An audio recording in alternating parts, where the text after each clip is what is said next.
Oh iya. Halo Dek, selamat sore. Halo Kak, selamat sore. Jadi, perkenalkan saya ahli gizi yang akan membimbing Adek pada sesi konseling ini. Jadi, pada sesi konseling ini bersifat rahasia. Adek bisa bercerita apa saja yang menjadi keresahan Adek selama ini. Iya nih Kak, belakangan ini sering kurasa badanku capek. Terus mukaku jadi jerawatan. Padahal sudah Kak coba ganti sabun muka.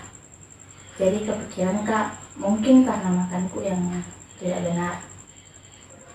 Wah, kamu hebat ya, di umur kamu segini sudah memikirkan soal gimana makan yang sehat.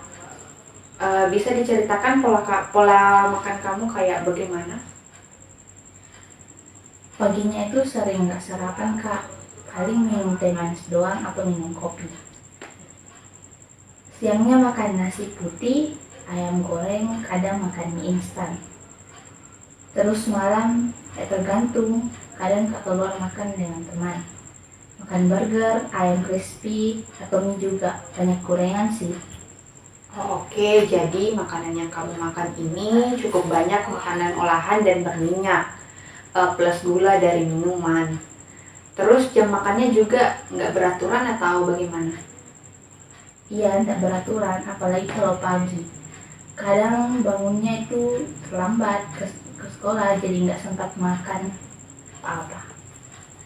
Saya bisa pahami, tapi justru sarapan itu sangat penting, apalagi anak sekolah seusia kamu yang masih dalam masa pertumbuhan.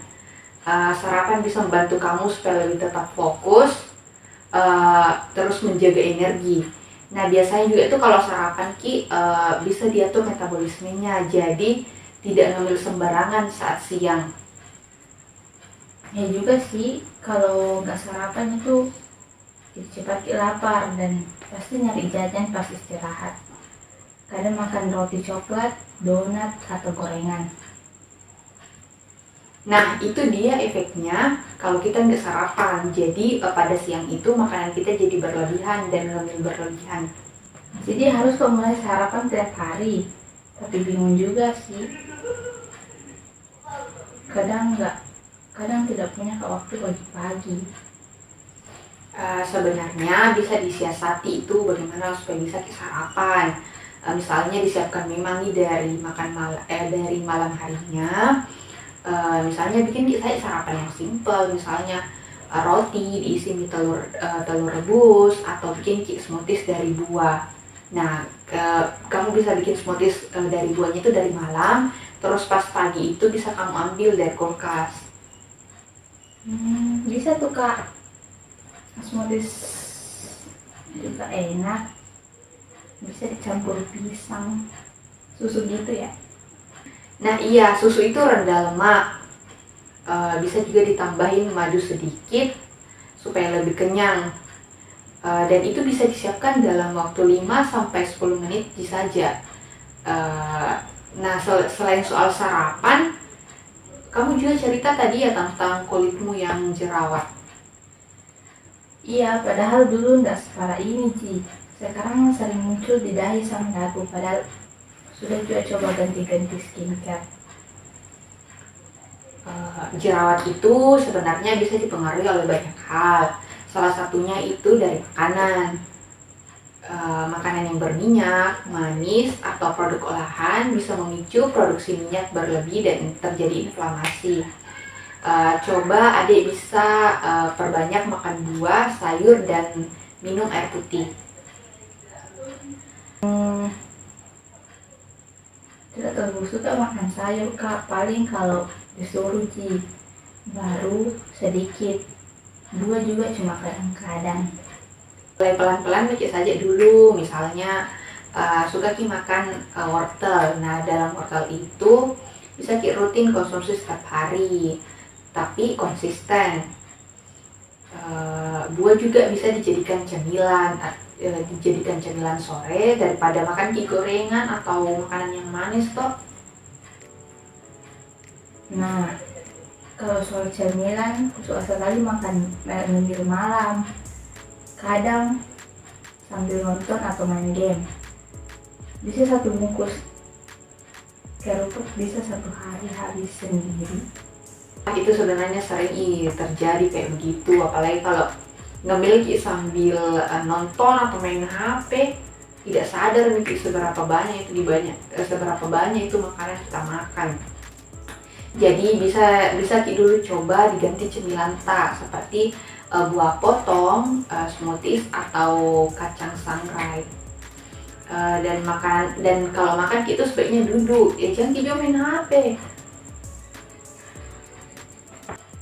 Terus kalau untuk makan malam enaknya jam berapa Kak? Biasanya saya makan jam 8 atau jam 9 malam.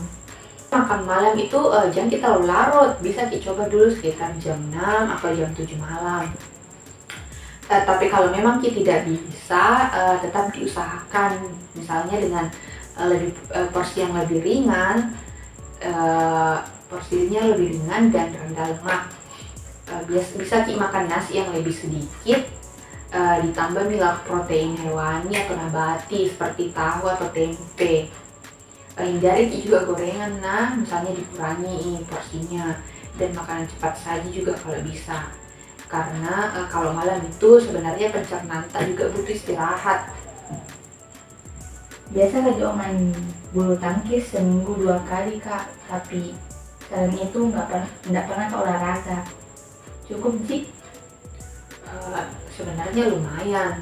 Kalau bisa toh ditambahi aktivitas fisik saja yang ringan-ringan, misalnya jalan pagi-pagi toh, terus stretching di rumah atau sekedar naik turun tangga itu bisa Ji. Yang penting tubuh tetapi aktif dalam seharian itu, dan tidak harus aktivitas fisik yang berat-berat juga. Ternyata banyak yang bisa diubah sedikit-sedikit nih Kak. Iya, sebenarnya kuncinya itu konsisten Ji. Bisa mulai dari 3 hal dulu, kayak tadi sarapan pagi, minum air putih yang cukup, dan ditambahi buah dan sayur setiap hari. Nanti perlahan baru dikurangi jumlah gorengannya dan minuman manis. Baik Kak, nanti saya coba saran Kak.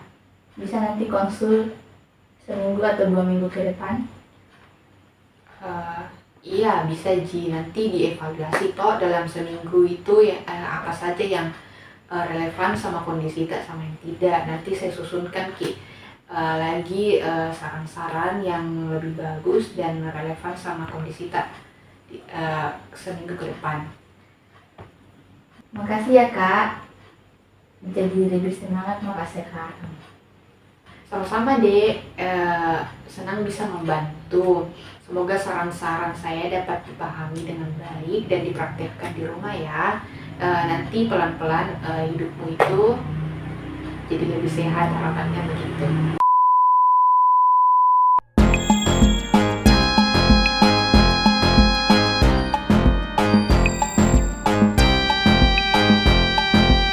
Siapa? Disponsori oleh Almond. Namaku siapa Kak? Aku siapa? Aku di mana? Kamu Ji,